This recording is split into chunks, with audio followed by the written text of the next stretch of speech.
Hit a spark when we speak, stronger together. Yeah, we building each week. Each one reach one, now the whole world know. Big Jack story time, Walt talks, let's go. All right, welcome to the Iron Sharpening Iron Show. I'm your man, Big Jack. This is where we prove that we are stronger together, that if each one would reach one, we can all grow and glow. And I got my man with me, Walt Talks. How you doing, Walt? What's going on, man? Doing well, sir. How about yourself, man? What's happening? Doing good. It's for the first time in a while, the weather was decent over the weekend. Yeah, nice weekend. Yes, sir. Nice weekend. Some yard work, I think, and spring cleaning and trying to get weather. But other than that, it was all good. Yeah, for sure. Absolutely, man. I'm glad it's I'm hoping it's here to stay because it got cold during the week, Well, Maryland is chilly. It got chilly in DC, man. 45 in DC. So yeah. We're in the state of Maryland, in that area, and Maryland is that southern state that's in the north. So you don't know what you're going to get. You just get ready for it when it comes. But look, hey, I got to throw out there. I'm gonna put this out there because you said it many times that you are already retired. So you're retired. And I'm at that age or at that edge or thinking about retiring, but I know maybe I haven't done the right thing. Maybe I haven't. So as far as, you had the 401ks and stuff like that, but did you do it right? That was the big, that's the fear. That's one of the biggest fears for a lot of people. So today we have a guest that's going to help us maybe walk through those steps, through. So I know that you got some background, but I don't have the background. So, it's going to be more you maybe can help us and bounce it off. So I don't know, because what was it like for you when you had to go through those steps? So my situation is a little different because I'm a public safety guy. So we probably the last dinosaurs when it comes to pensions. So, when you're doing your 401k versus a pension, it's a lot. So I'm looking forward to learn because I know a lot depends on the market, especially when it comes to a 401k, man. So I just remember some guys that were friends of mine, same age, same cohort. When I was retiring, they were like, man, the market was going crazy at that time. So they, talked to their financial advisors and couldn't at the time. So, hey, man, I'm getting ready to learn a lot, man. It's a lot of stress just trying to retire in general, just trying to figure it out because we've all been conditioned to get up and go to work, right? And that next phase of your life is unknown. And so I'm sure that she's going to put us in the pocket, And I'm not opposed to going back to work. Maybe I can get a second retirement, man. Maybe I could, I can't get it playing golf because my game is not up to par. But we'll see what happens. Yeah, we'll see what happens. You made a comment that a lot of people, even to me, was foreign, what you said, your financial advisor. So I'm definitely going to have to listen in. So let's get our guests up on the stage, and that way we can start to learn some things because this is the Iron Sharpening Iron Show. Man. We welcome all of you that's out there right now, and let's bring our guests up on the stage. You ready? Let's go.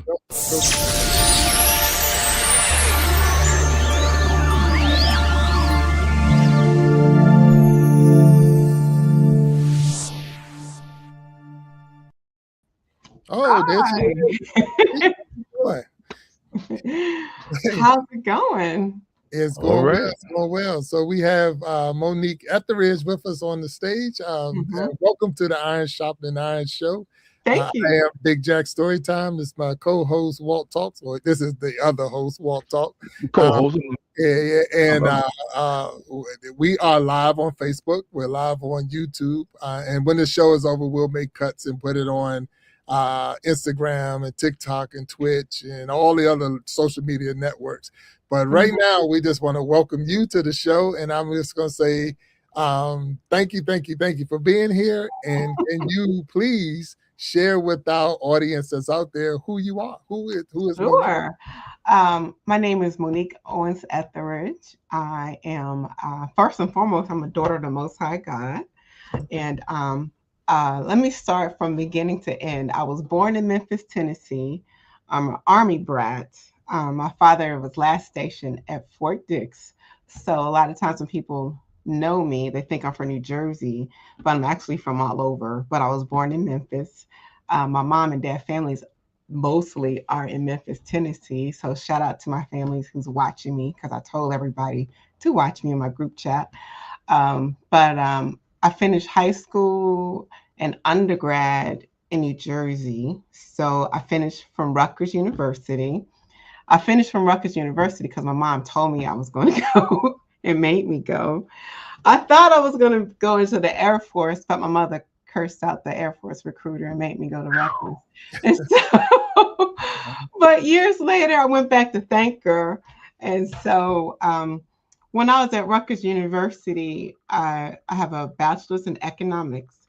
But the beauty of going to Rutgers is that it was 45 minutes from Wall Street. So all of us did our interns. We were introduced to Wall Street at a very young age. So I was exposed to things that normal people were not exposed to. And so after I finished Rutgers, I did work at Prudential Mutual Fund Services for a minute in the 401k department. And that was really a cute job because I didn't know anything about 401k. And I remember I took the job because I was tired of commuting door to door, going from Somerset, New Jersey to Jersey City or Wall Street. It was taking me an hour and a half just to get to work. And back then I answered an ad in the paper, and the lady was like, well, do you know anything about 401k? And I said, no, but I can learn. No, but I can learn. And then I got tired of that job and I decided to go to graduate school in Atlanta, Georgia for 91 to 93. That's how I ended up in Atlanta. So I have an MBA in finance from Clark Atlanta University. So I went to Rutgers and then I went to the HBCU. So I can speak both languages, talk on both sides of the street, which I think is very necessary in this day and age. So I understand both cultures very well. And I really love it because I think it's just a beautiful thing to be in the kingdom to understand that. So I finished my MBA in 93. And that was funny because I was trying very hard to get back to the Northeast. I tried everything. I applied to jobs from Philly to New York, A to Z, made phone calls, not one offer. And all of my job offers were in Atlanta, Georgia. And I was devastated because I didn't want to stay here, but that was part of God's plan. And so Labor Day, and I got a job at Bank of America, and that's another story because I'm a 401k background. I thought they're going to place me in the 401k department, but I got placed in the estate planning department for 12 years. But it was all part of God's plan because I need to know the estate planning piece. I need to know the 401k piece. So I have a holistic point of view from everything. And I met my loving husband of 28 years. I met him September 1st, 96 during Labor Day, right after the Olympics. So I am married to Eric. And we've been married almost 28 years. And Bill married us. So Bill married us. We got married on a cruise ship because, and then I like to say this one thing. One reason, when he told me what I thought, I remember what I heard. One reason Eric said that he wanted to marry me because he said I was frugal. And so I don't like to spend money. So he said that's when he decided to start looking for an engagement ring because that was one of those things on his checkbox. So I didn't know he had a checkbox, but I know I had a checkbox, but I didn't know that. But that's a whole nother story. So we've been married. It'll be 28 years in August, and Bill married us. So I am married to Bill's best friend. And so I've been working in the financial industry for about 30 years. I work now at a major financial institution, but what I'm doing now, I work more on deferred comp. What that means is that for those people who are not qualified to be in a 401k, meaning that they make 160,000 or more, they get put in what we call a deferred comp plan. I work with people who make a 160 or more all the way to the C-suite. So it's been a fun ride. I will definitely say I've been blessed. Like, people don't look forward to go to work. I get excited about the financial industry. It makes me tick, And so I know that's my mountain. and I don't really back off from it. I'm also an author, so I wrote a book. I actually wrote 2 books, but the other book Amazon hasn't released. It's available on Amazon, but the ebook, but not the hard copy because I didn't write enough pages, so I had to write more pages. But that's who I am. That's my introduction. Well, Wow. it's a great introduction and a lot of pieces in there that we're gonna have to dig through. So, Monique, again, welcome to the show. So you Thank talked you. about Rutgers, and I just want to throw Mhm. that out there. The last college that recruited me before I decided which one I was going to, my last visit was Rutgers University. Really? So I went out to Rutgers University. That was the first time they ever been to our high school. So they was like, you gotta go to the visit because it's opening the doors for the people behind you. I had no intentions of going to Rutgers. There was no way I'm going to Rutgers. But I go out there for my visit. I just want to share this while we're talking. But I go out there for my visit, and when I walk in my room, the hotel room, there's a big spread already in the room. Already in the room. I'm talking all the stuff that you can order off of the room service menu was already in the room. And I didn't order it. My host decided, since it's the school paying for it, we're gonna eat. No, so I walked in the door and turned around, walked out. I said, "Oh no, you're not gonna hook me up with this." I had nothing. Right. You were probably staying at the Hyatt. And it was crazy. I was like, "Y'all not gonna get me jammed up over this." So I turned around, walked back out the door, and so they took me on a visit. So you going out for the weekend, and the big thing was they took me to New York City. So that's the first time I've ever been to the city. Oh yeah. We out there, and the car we was in broke down. So we're walking the streets and this, and it was crazy. So now I'm like, okay, where's the campus? They like, you're on the campus. I'm like, we're in the city. Like, no, this is the campus. I'm like, well, how you get to class? Well, maybe you can see one of your teammates and you can catch a ride. I'm like, oh no, I ain't going here. This is crazy. I'll never forget my opportunity to visit Rutgers and to see the school and all of that. But I didn't realize, even though you think you're from Washington, D.C. area, until I got there, I'm like, oh, I ain't been in the city yet. This is city. And, I mean, it was fun. I mean, you could have just caught the train off of George Street, go straight to New York. That's what we used to do. I mean, I just wasn't ready for that. What you say, Walter, a lot. The streets ain't for everybody. That's why they make sidewalks. They make sidewalks. Yeah, that's what I learned right there. So he probably got to New York and looked up at those tall buildings. Yeah. I wasn't ready for that, but it was all good. So that's but that was my little better. And I'm also a veteran, so U.S. Army. So thanks to your dad for his service. And there's nothing wrong with the travels and all of that. And had you went Air Force, you'd have been okay. They'll take care of you as well. But you look like you've been taken care of. Look like you. Yeah, my dad, he was a Vietnam vet. And you met my father. Oh yeah, It's kind of funny how you met my father, but it was. When Bill met me and my friends, he thought like I was raised by the Huxtables, but complete opposite. So, I love my parents. They are real people, I kind of thought that too until you told me what your mom said to the recruiter, and then I realized, So my daughter's not going to Air Force. Click. And then the funny part is when I went to Rutgers, I was in ROTC for I think just one semester. But what happened was that they wanted to do some drill at Fort Dix and sleep outside. I'm like, oh no, I don't. The princess doesn't sleep outside. And so I don't sleep out. I need to sleep in a hotel. And ironically, my husband and I were about to go on a missions trip. I'm like, how is the hotel? Oh wow. But it was really funny then too, because my drill sergeant said, I need for you to come to my office hours. And so he said, I give you a B+ if you quit. And so I said, okay. Oh wow, I'm out of here. I'm good. Just give me my B+, have my GPA.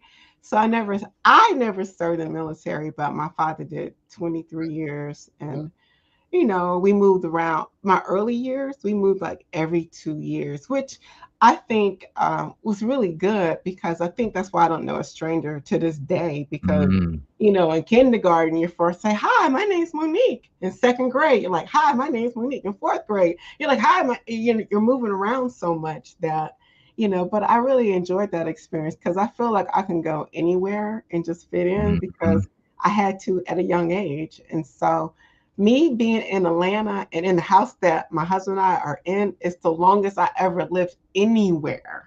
Oh, wow. So it Okay. still feels funny to me. I'm like, oh, okay, we're in the same house. And, his family still has the same house where they brought him home from the hospital. So I'm just like, that's foreign to me, but that's okay, Sounds like a great combination. Sounds like a great combination. It is. It is. Look, so you mentioned that I performed the wedding ceremony for you. I officiated it. Yes. We were on a cruise ship out of Miami, Florida. I won't forget that. I didn't go on a cruise. I just went on the boat just to do the wedding and got off the boat. Okay. Yeah.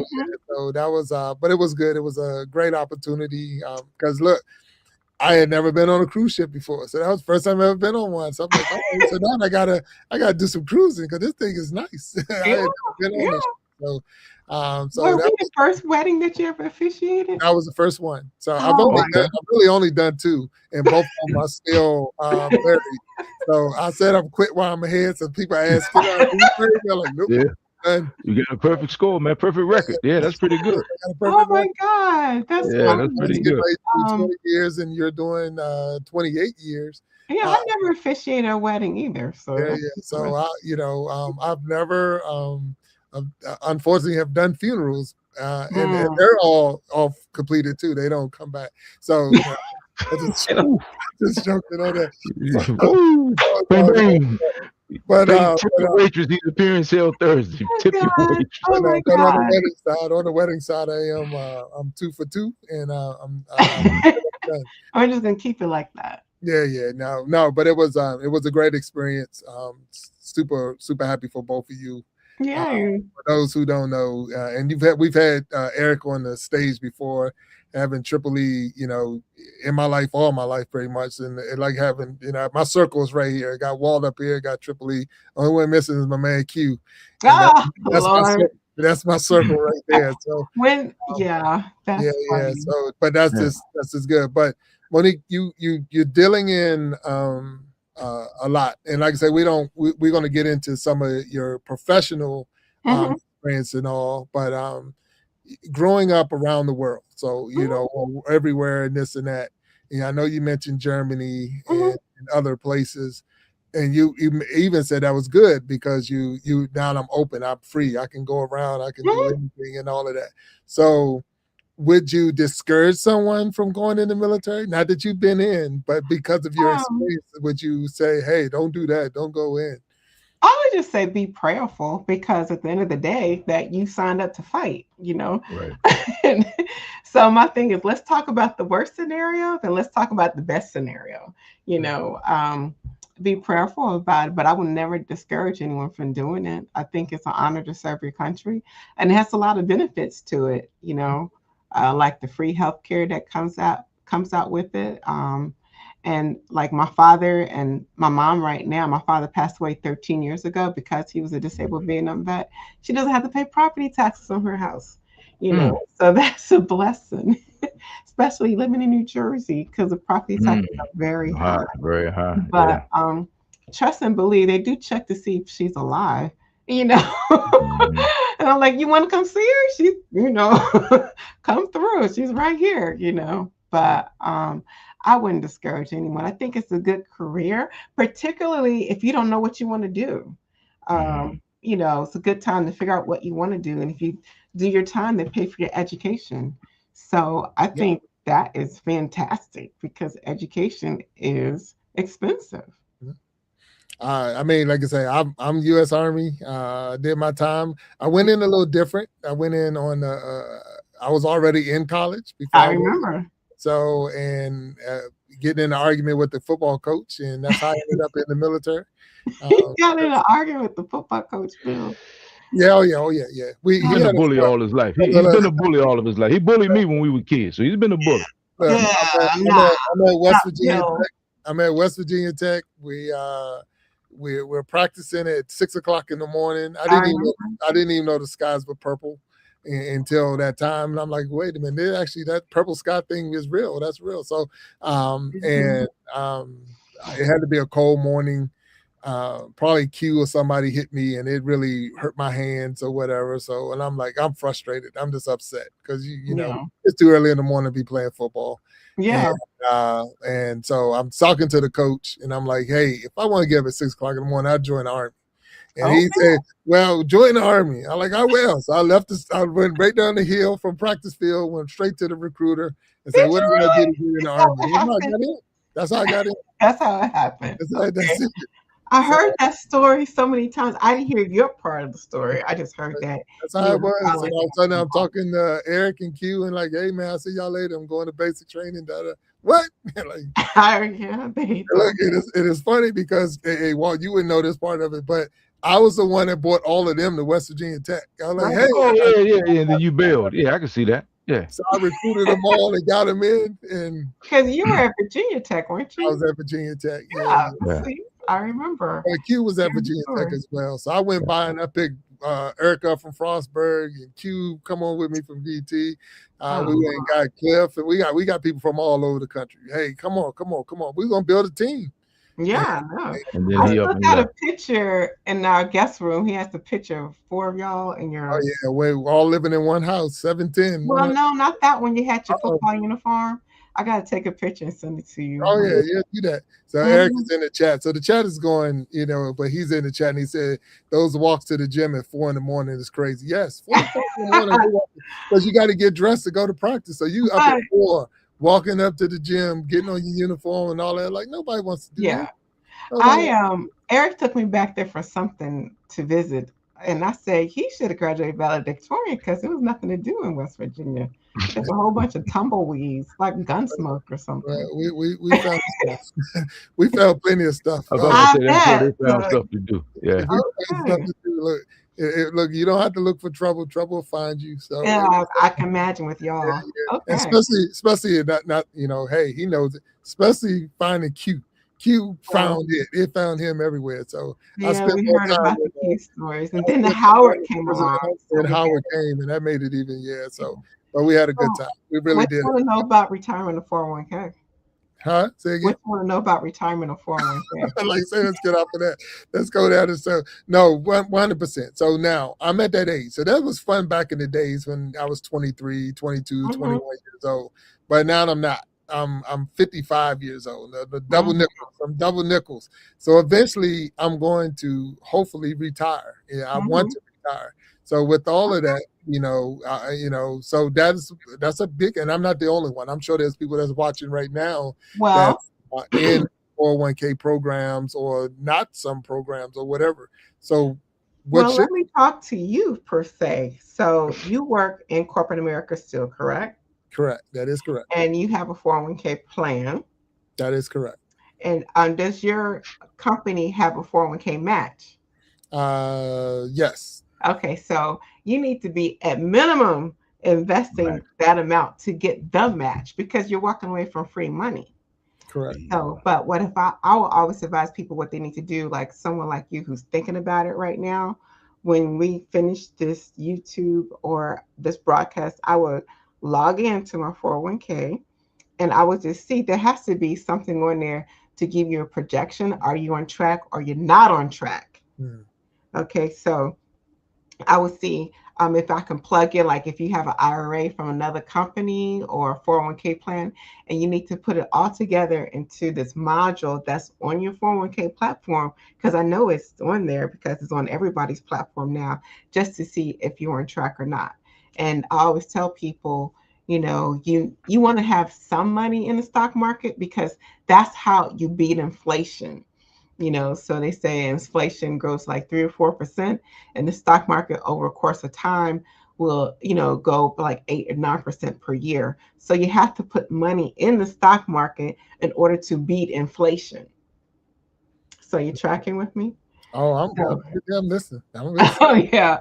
And so also with that module that's on your platform per se, they probably have a Social Security paycheck calculator, or if you don't, you can contact the Social Security benefits office to see, hey, how much will I get if I retire now, if I retire at retirement age of 62 or 65 or 67, and they would give you a projection because you need to know how much income you're going to receive upon retirement. And you can start that projection today.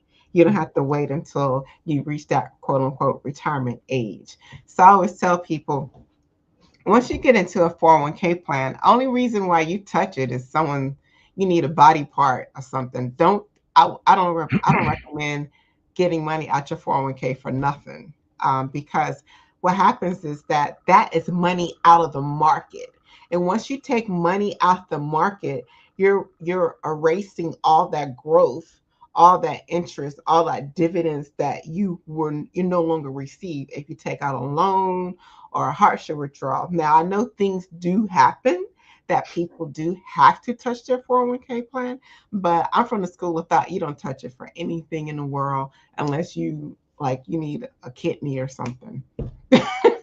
I mean, don't touch it.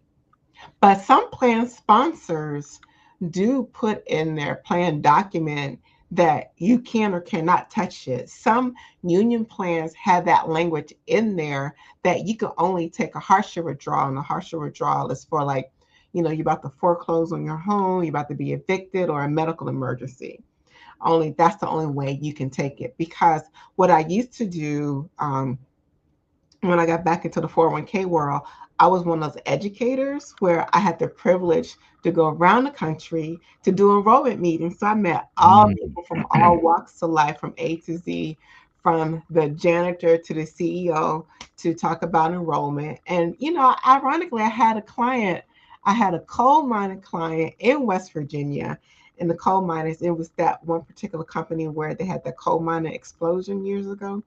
And so they were the salt of the earth people. And so, but they were adamant about not putting money in the stock market. And I met them like 2005, 2006. And I came back after 2007, 2008, after the market crash. And they didn't lose any money because they kept their money in the money market. And so, but my advice to people, even if you are afraid of the stock market, put it in there anyway, or put it in what we call a target date fund. And so what the target date fund is so say for instance, you want to retire in 2035. So you can put most of your money in a 2035 target date fund, because what happens with that 2035 target date fund, the asset allocation will automatically properly allocate for some put money in the stock, some put money in the bond market, some people put money in the money market for you. That's why they say you can quote unquote set it and forget it. And so that will help you too. So I said a mouthful. So what questions do you have for me? Oh, no. And I'm going to tell you one of the biggest mistakes. So, I've had probably 1,000 jobs in my life. If I wrote everything down on the resume, it's 20 pages. And everywhere that when I left that one job and went to another job and they let me cash out that 401k thing, I cashed it out. That was money in my pocket. Right. So I was like starting over every time. So is that okay? Or no? I mean, you probably cashed out because you probably had less than $1,000 because they let you cash out, or was it less than 5,000? I cashed out because I was broke. Oh, okay. You cashed out because you were broke. Okay. So take the tax penalty. Okay, whatever. Okay. Let's be real with it. I'm broke. I've been talking to you a long time ago, Bill. You should have called me. But I mean, if okay, so you cashed out. Okay, let's start. First of all, let's just start where you are. Okay, we can't cry over spilled milk. So now, if you leave the company, don't cash out. Roll it over into an IRA. If it's over 5,000, I think you can just leave it there for right now. But there are some laws changing in the government that may make you take your money where you are. And so I used to work for Wells Fargo, but Wells Fargo sold us to another institution, and so I left my money there. And I can roll it over into my IRA, but it's doing kind of okay. And so the flip side, the advantage of using a 401k sponsor or leaving the money there if it's over $5,000 is that, that money is overseen by an investment committee. And so you don't have to necessarily talk to a financial advisor per se, but I recommend everyone does do that. But they meet mostly time quarterly they meet most of the time with the investment consultant to make sure that the proper mutual funds are in there for you to invest. But a lot of people just don't even look at it anymore. But I don't recommend you cashing out. But if you did, you did. But other people, when you leave, either roll it over into an IRA or take it with you to your other company. Now, also, another benefit of the 401k is that hopefully they have a Roth 401k provision or a Roth after tax, because now, before, when I first started in the 401k world, everything was pre-tax deduction. But now we have to think about, when I get older, I really don't want to pay this tax bill. That's why about 5 or 6 years ago, the Roth IRA was such a big deal. Like, do I pay the tax penalty now and let my money grow after taxes? And the reason that's important is that when you get older, you don't want to have a tax bill when you're senior citizen. I don't want a tax bill now. So now, personally, what I do, I put some money in a pre-tax bucket, but I also put some money in an after-tax bucket.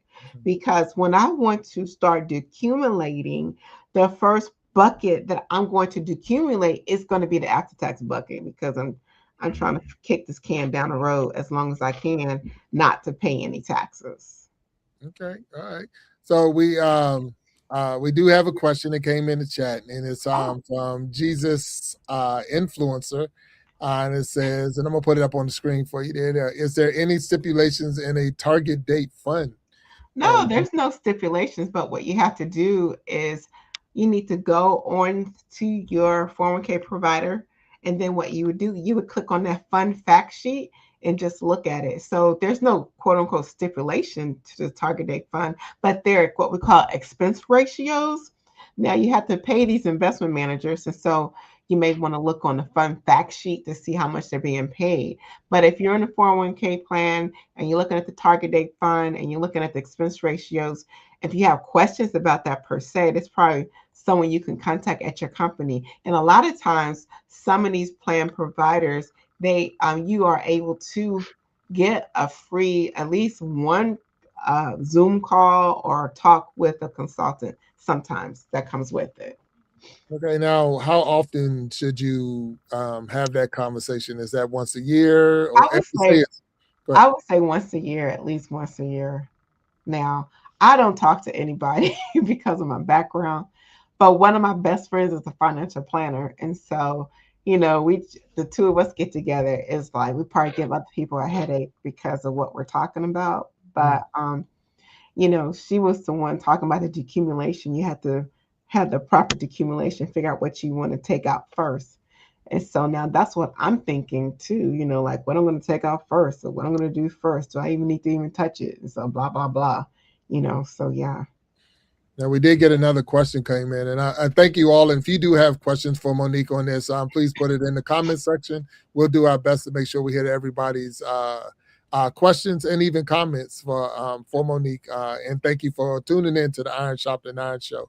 So there's another one, Monique. It says, is it ever too late to start? No, it's never too late. You need to just start where you are. Start today, start tomorrow. And the amount that you need to put in, I always tell people, put in much in as you can until you ouch, till you scream. Because you really do need to save money. And like I said, you need to start where you are. And to me, it's a good way to save money. Like if you're going to do the pre-tax part of it, it's a good way to lower your tax bill personally. And so I will put as much money as I can.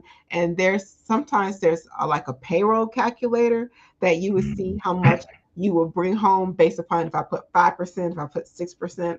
But, just start today, start where you are, because you need to take an assessment to see where you are, where you want to go. And you need to, because what you're going to do, those birthdays keep coming. My husband just had a birthday on Friday, so those, time is not waiting for anyone.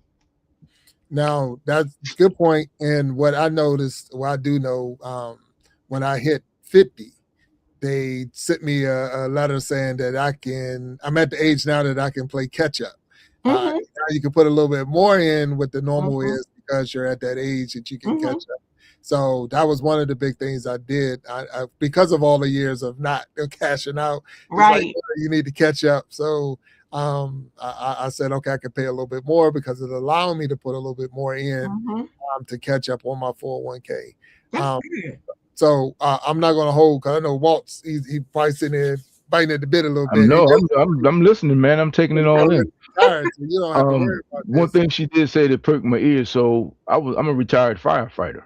Yeah, thank you for your service. Appreciate that. But so we didn't have a 401k, but I was in a deferred comp program. But the 160 thing is what threw me off, because I walked in the door in the deferred comp program. Matter of fact, when I got there in '85, that was my first that was my first experience with it. And we had a guy come through just like you were out there preaching the gospel. And I don't have any regrets, but the one thing that I wish I had done, and this is back to your point, I would have just put more money into it. I did pretty good. I did very well, but I wish I had put more into it back then, because your money will grow compound, and that exponential growth thing is real. So if anybody's listening, whether you're in a deferred comp program or in a 401k, you definitely put it in, take the hit now. When you get your raises, do your thing. And like I said, I don't have any regrets, but when I say, what if I had done this? And there's always a what if moment when you're talking about money, right? Yeah. Oh yeah. It would, I probably would have my boat right now. But you know what? That's a good walk into my next point. What I always like to talk about, it's a concept I learned in grad school called time value of money. And someone like me, maybe I shouldn't have learned it because my personality is very anal, meaning like, oh shoot, I shouldn't spend this money this way because I know if I do this, this money can grow. And so if you invested just $20 per month in SPY, that's S&P 500 for 10 years, and you have approximately you invested about $2,400, and if you just put $20 a month in S&P 500 for 10 years, you would have $4,600 today. And that is a 91% return. And so if you invested $75 a month in the S&P 500 for 10 years, you have approximately $17,000. And that's total amount invested. And that's a return of about 88% on your money. Yeah. So what happens is that, I would like to say this. I'm going to say it in the right way because I get in trouble sometimes. So we have to think about the time value of money. You have to use time and money on your side because the money will grow. But I will have to have my disclaimer is that past performance is not an indication of future performance. Like, if something goes sideways with the war, I don't know what the stock market's going to do. I'm just going to be totally honest with you. I really don't know. But overall, in the long run, we still win. We do better. But I always tell people, you need to take an assessment where you are, because right now, investing in your 401k is what I call an appreciable asset, something that will over 5 to 10 years will go up, versus investing a lot of money in a new car or a sports car, and that goes down in 5 to 10 years. So you want to put your money that, I always think, well, if I put my money over here, is that going to go up in 5 years? If I put my money over here, that car note that's cost me $800 a month, that's not going to appreciate. It's going to depreciate. You just throwing money down the tube. I'm not saying not get a good car. What I'm saying, I'm just bringing people to an understanding, because I understand a lot of people don't understand what I understand, the difference between an appreciating asset and a depreciating asset. So, I'm sorry. People can say what they want. Like, like my husband and I, we are in the market for a new car right now, but part of the problem is me, because I'm like, that's an investment property, how much they want for that car. I was like, that's a lot of money. So, but we'll get there. So it's no problem. But yeah, if anyone gets anything out of this podcast today, is understanding the difference between an appreciated asset and a depreciating asset. And so that's how come the rich gets richer and the poor gets poor, because the rich knows where to place their money and the poor people don't. Like Warren Buffett. he still live in the same house that he Same grew up house. in. Yeah. So that tells Yeah. me, oh wow, he Yeah. never had a mortgage. Oh my Yeah. God. And Yeah. Sam Walton drives an old pickup truck.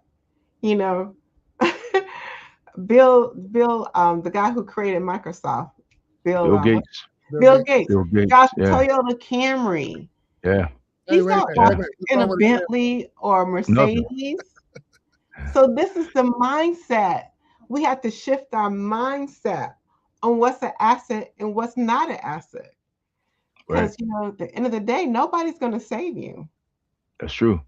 So when you're talking about nobody's going to save you, like Hmm. and being informed. Hmm. So like I said, I was in a deferred comp program. I just rolled it over when I retired. Hmm. Then it's 70. I guess I got to start drawing on it, right? Yeah. Hmm. But a lot of people will take their money and not even know the tax ramifications until Hmm. after they get their tax bill, and that's the part that where you come in, because education with knowledge is good, but applied knowledge is It's education. Is that how that goes? You got to apply the knowledge that you have. yeah. Hmm. So explain to people when you do take it out. You said if you need a kidney, if you need a lung, body part, but explain to people how serious that is, because you're getting hit 2 or 3 times, correct? Right. Well, it's two different options. You can take a Mm-hmm. loan or a hardship withdrawal. So if you take a Mm-hmm. loan and you still have to pay it back, you know. Mm-hmm. So say for instance you needed $5,000. Well, now you Mm-hmm. no longer have that $5,000, like that example I was talking about, depreciating over Mm-hmm. 2 years. Well, you lost that appreciation by just taking that money out. So if you need to take it out, it needs to be a very good reason. And so also, if you leave that company before that loan is paid off, you're going to be hit with additional 10% penalty. Right. The penalty and the Mhm. taxes, right? And so you can take a harsher withdrawal that you don't have to pay back, Mm-hmm. but harsher withdrawals are normally for like funeral expenses, Mm-hmm. um, foreclosures, evictions, that's why you need a Mm-hmm. harsher withdrawal. But you're going to be hit with a penalty, at least a minimum 10% penalty. So let me ask you this: a guy like Jack, who's talking about one day looking at retirement. I'm just saying, looking at retirement one day. What Yeah. is the formula? Like, how much money does a person need to be able Okay. to live their lifestyle? How do you figure it out? How much It I need needs to live my it needs lifestyle to going forward? well, the frame of thought is like you need at least 70% of what you're currently bringing in. Mm-hmm. But if he sits down, get out of debt, pays his house off, you know, pay off, get the, hopefully get the last car that you ever need, get out of debt, okay? Because a lot of people still want to Yeah, carry debt, but that's the key right that's the there. key He right needs there. to work Yeah, on getting out of debt because once he retires, he won't need as much money as he did before. But right. now we had this thing with the cost of healthcare. Preferably, you can do Medicare, you know what I mean? Mm-hmm. So that Mm-hmm. you won't have to pay a lot of money for healthcare. So then the first thing, in addition to investing in your 401k or deferred comp, Mm-hmm. whatever, getting ready for retirement, you also need to be getting out of debt, you Mm-hmm. know, because even the guy says, oh, no man, nothing but the outstanding debt of love. So you need to, and I'm a Dave Ramsey fan, so I like the Mm-hmm. debt snowball. And I Mm-hmm. will always say this one testimony when my husband and I first got married, we had like $94,000 in combined debt. That's why Mm-hmm. we got married on a cruise ship, Bill, because I was not paying a lot of money for a wedding. I was looking for an economically feasible way to get married, and there was a compromise because I was trying to elope, but Eric's like, no, I want, got family. But now that I look back on it, I'm glad we did because those were some really good memories for our family, with my parents that I can't get back. However, oh, so we did the death snowball, and this is when Eric was in corporate America. And so every time we paid off a bill, one of us would either get a bonus or a raise every single time. And I was like, God, you just couldn't give me that money before. And then after 3 years, we were out of debt. And so, I was like, I think God was just looking to see what we're going to do. And he blessed us with more, which goes into what he said in Matthew 25, when he gave some 5 talents, 2 talents, and 1 talent. And people act like God is not watching. All the money that you have is from the Lord anyway. And so when he comes back to take an inspection, what did you do with what I gave you? He's looking for a return on his investment. You see? And he got mad at the last one because he was afraid to do anything.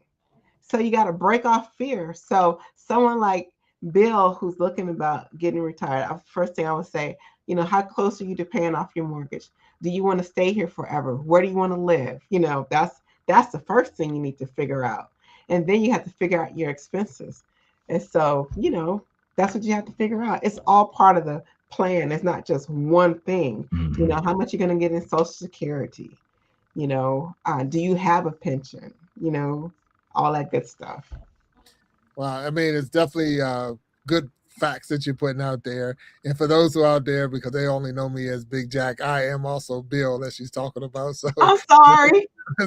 You blew his cover. You blew his cover. I was talking Big Jack. I'm sorry. No. Let me put my glasses on so you won't know who I am. Superman put his glasses on. You don't know that's Clark Kent. So for those who don't know, Big Jack is Bill. So, but anyway, we're past that one. There you go. Oh, I'm sorry. Where did she go? Walt, where'd she go? Monique left. Did she go? I'm looking at her. Yeah. I looked at the. Yeah, I was trying to see the comments. That's all. Man. But it's really good points that you made, and I appreciate it, because those are things we're fair. But the biggest thing, especially when you talk about 401ks and all, and I know you said set it and leave it, but for a lot of people, it's hard to just leave it, because all you hear about is how the market is low or this and that. So if I'm putting my money in it and I see it dump or go all the way down, I'm like, I just lost money. And that's where a lot of people, that's a fear. That's a huge fear for a lot of people. Can I go ahead, Walt. So let me say this. Because this is like the best barbershop debate ever. And I'm going to, it's like when she says, I don't even look at my stuff. Right. Because you will go crazy. And the time to buy is when things are low, when things are going bad. That's not the time to sell. Go ahead, Monique, please. I mean, so I had this conversation. Yeah, you don't. Type of person that's going to be looking at it every single day, maybe you just need to put it in the money market, but you're not going to get the appreciation that you're going to get. You're going to miss out on a lot of opportunity, So, and right now, the bond market, we don't know what's going to happen with the bond industry, because when interest rates go up, the bond goes down, and when interest rates go down, the bonds go up. So it all depends on what you want to do. So, but it's all like, that's a good point. Well, Big Jack, I'm sorry. What's your risk tolerance? If you're the type of person that's going to be staying up at midnight looking at your 401k portfolio, no, I do look at it maybe once a month, just to see, but I'm not going to take anything out, because what happens is, like, that day that, it's going down, and like, for instance, I think it was in March, it was tanking. It was going down hard. I was like, ooh, is my 401k going to become a 201k? Like, I was concerned. But in April, and it's still going up, it recovered. So only thing it was doing was retracing, So, but although it was going down, guess what? I'm still going to get the dividends that I got invested in the mutual funds, that interest that I got invested in the bond funds, because I'm a record holder. But you haven't lost money until you take money out of the market. Right. And so what you're talking about, unrealized capital gains. Right. Unrealized capital gains. Unrealized losses. But here's the thing, Jack. This is the thing right here, man. You gotta, this is the difference. So with my situation, like, I'm a pension guy, right? That's good. But pensions are no longer. I mean, it used to be, you get the pension and the gold watch, but those days are pretty much gone. But the thing, Jack, is this, man. when you start drawing on your money to retire, that determines what's happening, right, Monique? Determines a lot, because you start taking money out of the market at that point. So a lot of people are like, I can't retire. But then also, a lot of times people tolerate tough times if they're in the market, because right now they're making money. So they really don't care about the people who are not in the market and not making any money. And that's why we have not the attitudes, I guess the temperament that people have right now. It's like, so what? I'm making money, so what? I mean, which is a short-term view when you think about it. And it sounds kind of selfish, but everybody's situation is how their individual situation. So that's why the barbershop is like having these conversations. I mean, it's beautiful. I would love for you to come into and I don't go to the barbershop except to talk trash. But you know, I always enjoy these conversations because you're the pro. So most people talk about their situation, their specific situation. So I always enjoy talking to the pro, because everybody has a different outlook. And like you said, you're frugal, which is pretty cool. That's pretty cool within itself, in itself, you know. Yeah. So I don't want to cut. I know we got another question. It's a good one that came up, so I want to make sure we get this one up here. All of them have been good questions, and it's a good conversation. So, you know, I do still go to the barbershop, thank God. But at the same time, we do talk about this, and I'm in a good spot, you know. But I wasn't all my life, so this is why we bring people on and have you here, Monique, and we thank you for your expertise. But I'm gonna put this up on the screen. And it says, where would I got to get information? My employer matches pre-tax, Roth contributions, pre-tax bonus, and Roth bonus, but it all sounds overwhelming. But I want to maximize help, please. So so what you would do is probably click on that website, and it should be someplace where you can make an appointment. If not, I would talk to my HR director.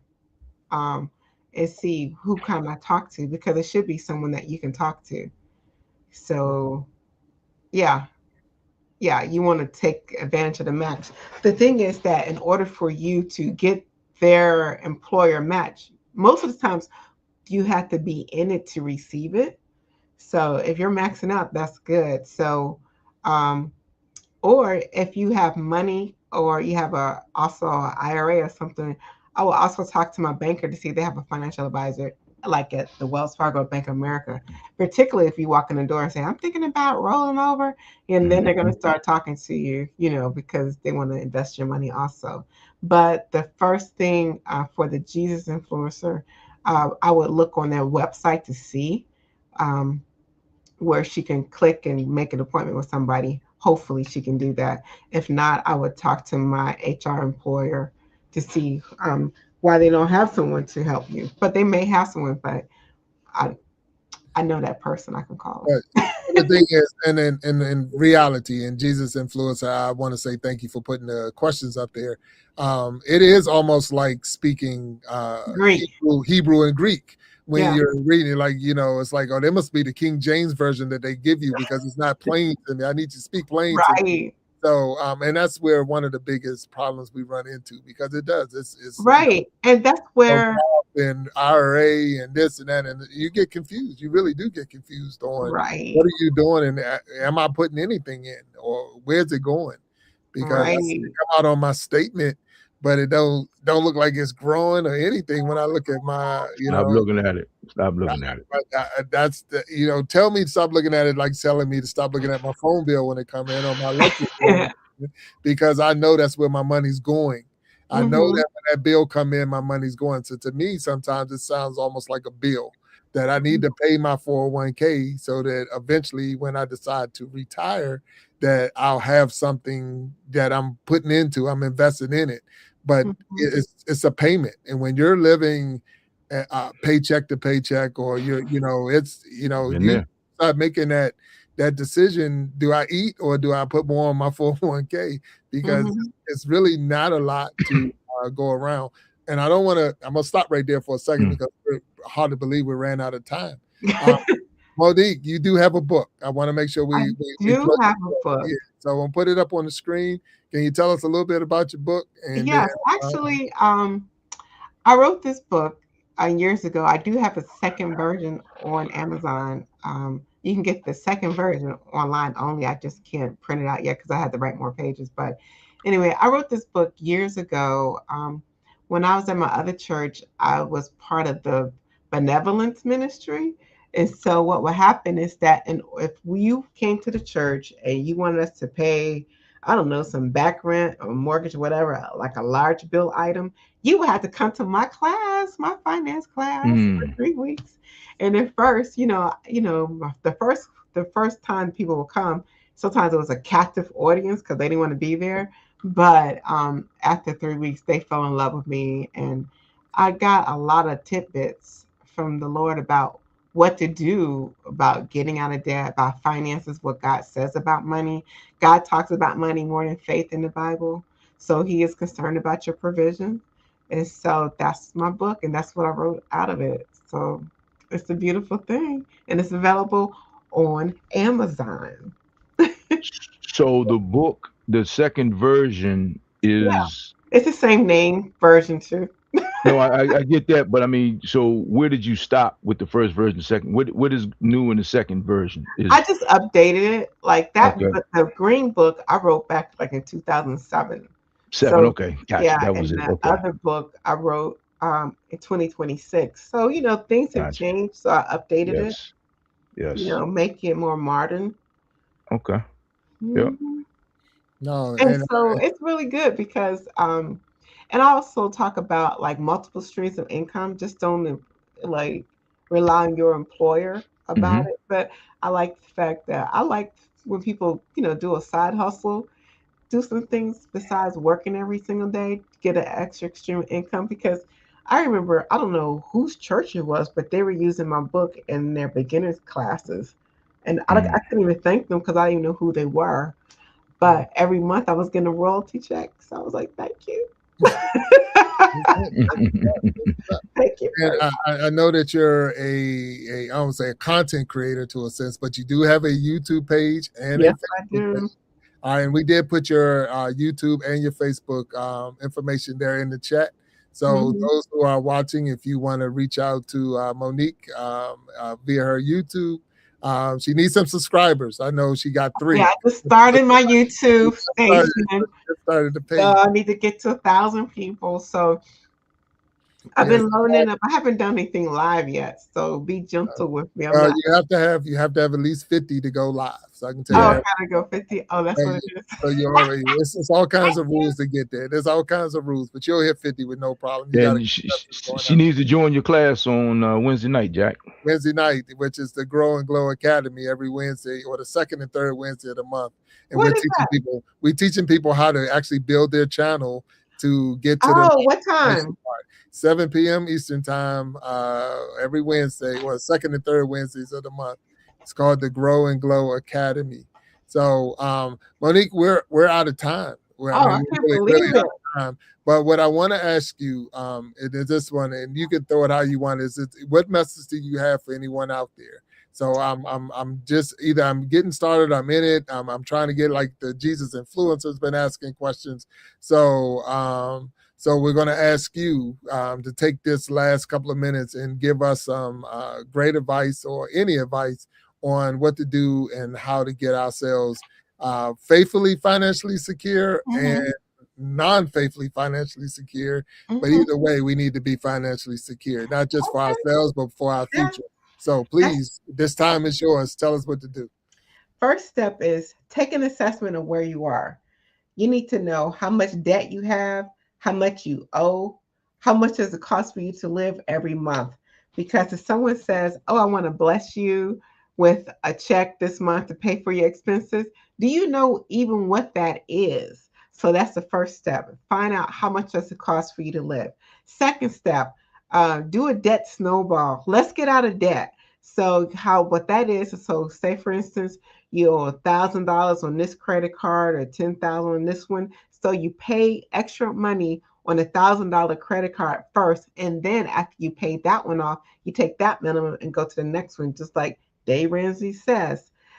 Thirdly, you do need to look on your 401k provider or 457 just to see where you are, see if they have any webinars that they give for free, or if there's a way that you can sign up to talk to someone professionally, because a lot of times your employer has that and you're not aware of it. So those are the top 3 things that you need to do. Thirdly, or fourthly, I don't know what number I'm on. Maybe do a financial fast. Find out what you're doing. Is it a need, obligation, or a want? Do I need to eat out every day? Do I need to get my nails done? Because remember that time value of money, that $20 per month does grow. Like I said, that if you put $20 per month in the S&P 500 for 10 years, you would have approximately 4,600, and you only invested 2,400. And so also, like if there was $75 per month, if you put the $75 per month for 10 years, you would have $17,000, and that's a return of about 88% on your money. So that's where you start. So one, take an assessment where you are. Let's do the debt snowball. Oh, also make sure that you at least put in enough money into the company match to get the company match, and then figure out if you want to do it pre-tax, after tax, or a cross between both, and talk to your CPA about that. So that's where we are, and thank you very much.